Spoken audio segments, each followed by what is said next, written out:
सूर्य उदय होते ही वो सब नष्ट हो जाता है, ऐसे नाम जापक के हृदय का अज्ञान अंधकार नष्ट करने के लिए भगवान नाम सुंदर ज्ञान प्रकाश कर देते हैं। अन्य उसे कोई पढ़ने लिखने की आवश्यकता नहीं पड़ेगी। नाम जब से अपने, जैसे कल आप सत्संग में ध्यान दीजिए सुन रहे थे कि जिसका अंतःकरण शुद्ध हो जाता है, जो राग द्वेष रहित महात्मा है, बिना पढ़े सारे वेदों का अर्थ उसके हृदय में स्फुरित हो जाता है। मिथ्या ज्ञान निशा विशाल तमसस तिग्मांश बिंबोदय। अज्ञान रात्रि के घनीभूत अंधकार के नाश के लिए प्रभु का नाम सूर्य के समान है। क्रूर क्लेश मही रुहा मूर्तर ज्वाला जटालह सिखे। ये क्रूर कर्म कराने वाले काम क्रोध लोभ मोह मद मत्सर, इनका जंगल है। इस जंगल को नष्ट करने के लिए दावाग्नि के समान नाम है। इसको भस्म कर देगा, सारे विकारों को भस्म कर देगा नाम। क्रूर क्लेश मही रुहा मूर्तर ज्वाला जटाला सिकी। जैसे प्रचंड दावानल पूरे वन को भस्म कर देता है, ऐसे नामाग्नि समस्त विकारों को भस्म कर देती है। हमको ये भी चिंता नहीं करनी कि हमारे अंदर विकार काम क्रोध लोभ मोह मद मत्सर है। नाम चिंतन करो, चिंता नहीं। द्वारम निर्वृत्ति सन्मनो विजयते कृष्णेति वर्णद्वयम। ये परम शांति परमानंद का द्वार खुल गया यदि जिह्वा पे कृष्ण कृष्ण कृष्ण राधा राधा राधा राम कृष्ण हरि, जो नाम गुरुदेव ने दिया, अगर वो नाम चल रहा है तो अब चिंता भी नहीं करनी कि हमारा परम पद मिलेगा, कल्याण होगा कि नहीं। नहीं, द्वार में प्रवेश कर गए। जिह्वा पे नाम मतलब द्वार में प्रवेश कर गए। महाराज जी लोग तो कहते हैं कि जिह्वा से नाम जप करने से कोई लाभ नहीं मिलेगा। कहते कर में तो माला फिरे जीव फिरे मुख माही, मनुआ तो चहु दिस फिरे यह तो सुमिरन नाहि। कुछ लोग कहते हैं हाथ में माला चल रहा है, जीभ में नाम चल रहा है, मन संसार में घूम रहा है, इससे तो कोई लाभ मिलेगा नहीं। तो महाराज जी प्रायः नाम जब तो ऐसे ही होता है प्रारंभ में, तो उसको तो कोई फल ही नहीं मिलेगा।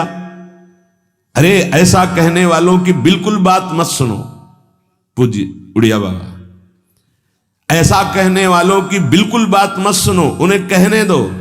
वो क्या जाने, नाम में अपार सामर्थ्य है। जिसकी जिह्वा में नाम स्मरण चल रहा है तो मन लगे ना लगे उसको फल अवश्य मिलेगा।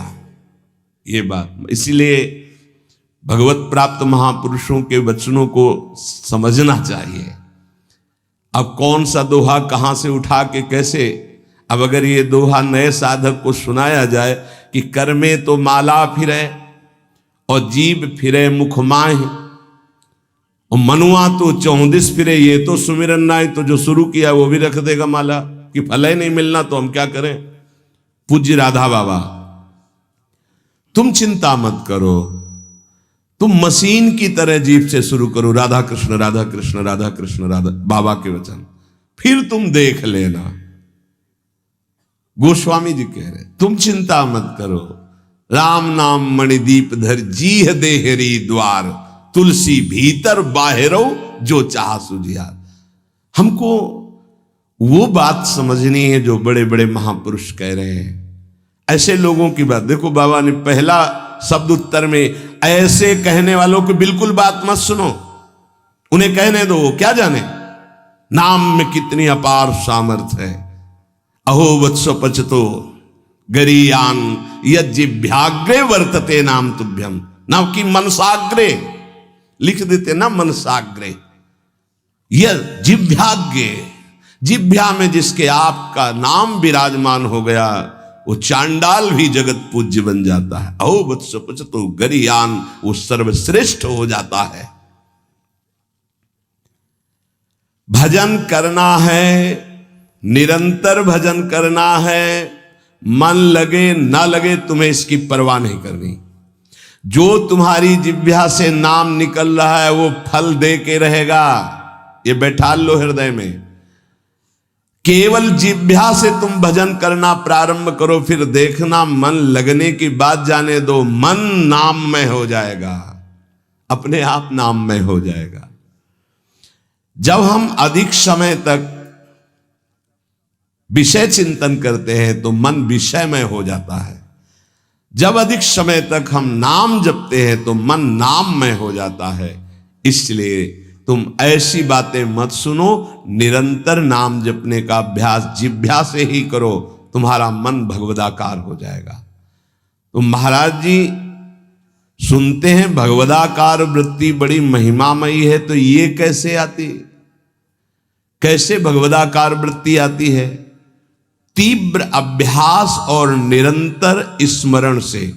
जब क्षण क्षण में वृत्ति हमारी भोगों की तरफ जाती है, उस वृत्ति को हटाकर हम नाम में लगाते हैं तो नामाकार वृत्ति, एक एक वृत्ति जब नाम में लगने लगती, नामाकार वृत्ति प्रभु के रूप में लगने लगती तो भगवदाकार वृत्ति, तत्व चिंतन में लगती है तो ब्रह्माकार वृत्ति। इसलिए विशेष प्रयत्नशील उपासक वृत्तियों को भगवदाकार कर लेता है।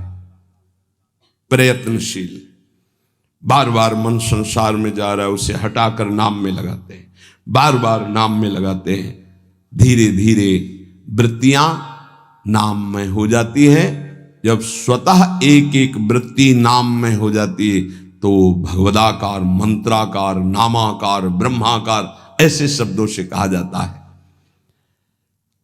ये केवल बातें बनाने से नहीं होता, पुरुषार्थ, तुम्हें भगवत कृपा से सामर्थ्य मिली ही ऐसी। उपासक प्रधानता कृपा की मानता है, अपने पुरुषार्थ की नहीं।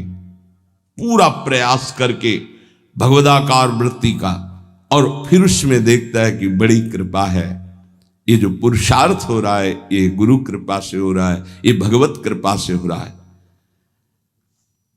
भगवान की आज्ञा समझकर पुरुषार्थ करे और उससे लाभ हो तो भगवत कृपा समझे। आपका तात्पर्य यही है ना? हाँ हाँ, यही सिद्धांत है। ऐसा ही करना चाहिए। ऐसा करने से अभिमान नहीं होता। क्या कि प्रभु की आज्ञा है कि मनुष्य जन्म में भगवत प्राप्ति करे, गुरु की आज्ञा है कि इस उपासना के करने से भगवत प्राप्ति होती। तो हमें जितना पुरुषार्थ मिला है, सामर्थ्य मिली, हम पूरी सामर्थ्य लगाकर साधना करते हैं, नाम जप करते हैं, पर हम ये देखते हैं कि ये सब भगवत कृपा से हो रहा है। प्रभु की कृपा से ही हमारी भजन मार्ग में रुचि हुई, भजन बना, पुरुषार्थ बना, इस सब कृपा से। तो अभिमान नहीं आएगा। महाराज जी आप तो नाम जपने के लिए कह रहे हैं, लेकिन बहुत से विद्वान लोग नाम नहीं जपते।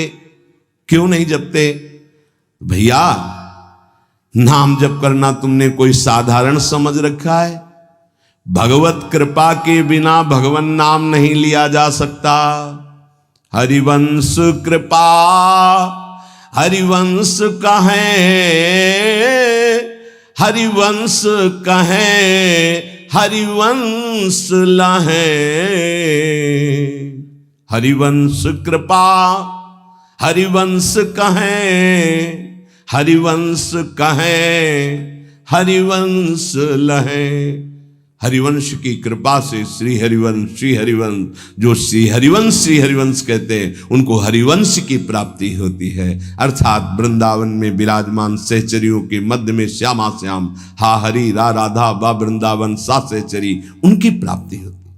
हम राधा राधा बोल रहे तो किशोरी जी बुलवा रहे इसलिए बोल रहे, कृष्ण कृष्ण बोल रहे तो जेई कृष्ण ते नाम, मानो साक्षात भगवान कृष्ण नाम से स्फुरित हो रहे, साक्षात प्रिया जो राधा नाम से हमारी जिह्वा में विराजमान।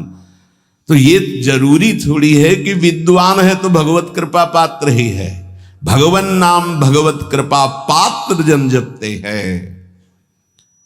भगवत कृपा के बिना नाम नहीं निकल सकता जिह्वा से। तो क्या एक उपासक अन्य नामों को जप सकता है, अन्य नामों का कीर्तन कर सकता है, अन्य रूपों का पूजन कर सकता है? एक उपासक जो किसी एक उपास्य देव में है, वो बहुत से उपास्य देवों की पूजा या नाम कीर्तन या नाम जप कर सकता है अच्छी तरह? उत्तर, अच्छी तरह कर सकता है, परंतु ये साधारण भक्ति में,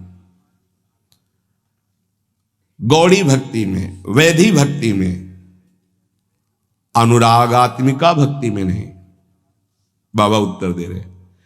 तो जब हम वृंदावन की भूमि से भक्ति की बात करते हैं थे प्रेम भक्ति, प्रेम लक्षणा भक्ति की बात, इसीलिए रसना कटो जो अन रटो, निरखी अन फुटो नयन, श्रवण फुटो जो अन सुनो, श्री राधा जस बैन।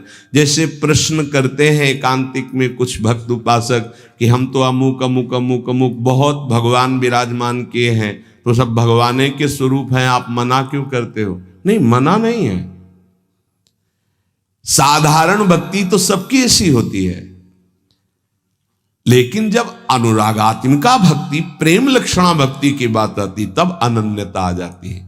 जैसे गोस्वामी जी सिया राम में सब जग जानी कह रहे हैं, फिर ये जब उनकी अनन्यता की बात सुनो तो कह रहे हैं बने तो रघुवर ते बने और बिगड़े तो भरपूर, और तुलसी औरंते बने ताबन बे पे धूल। जब सिया राम में सब जग जानी तो और कौन बचा? यहां ज्ञान नहीं, ये प्रेम अनन्यता है। एक भरोसो, एक बल, एक आस विश्वास, एक राम घनश्याम हित, चातक तुलसीदास। जैसे चातक आकाश से बरसे हुई स्वाति के बूंद के सिवा और कुछ ग्रहण नहीं करता, ऐसे ही प्रेम भक्ति मार्ग का उपासक अपने आराध्य देव के नाम रूप लीला धाम के सिवा अन्य उसकी कोई भावना ही नहीं रहती।